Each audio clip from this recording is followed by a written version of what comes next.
బట్టి మనం బతికే బతుకుంది చూడు, దాన్ని చూస్తారు ప్రజలు.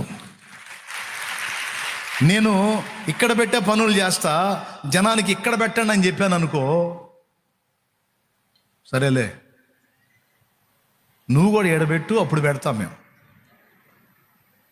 అంటే దీని అర్థమైందా మీకు? ఎంతమందికి అర్థమైంది? అంటే నేను గడ్డం మీద పెట్టండి అని స్పష్టంగా చెప్పినా, మీకు వినపడినా మీ చెయ్యి మాత్రం కణత మీదే పెట్టారు. అంటే మీ చెవులు కళ్ళు రెండు పనిచేసినాయి, కానీ చెవుల కంటే ముందు కళ్ళు ఎక్కువగా పనిచేసినాయి, కళ్ళు ఎక్కువ ఫాలో అయినాయి. అందుకే చెప్తున్నాను నేను, ప్రజలు నిన్ను చూస్తారు. బైబిల్లో సువార్తలు ఎన్ని? 4: మత్తయి, మార్కు, లూకా, యోహాను. ఈ 4 సువార్తలు నువ్వు చదువుతావు.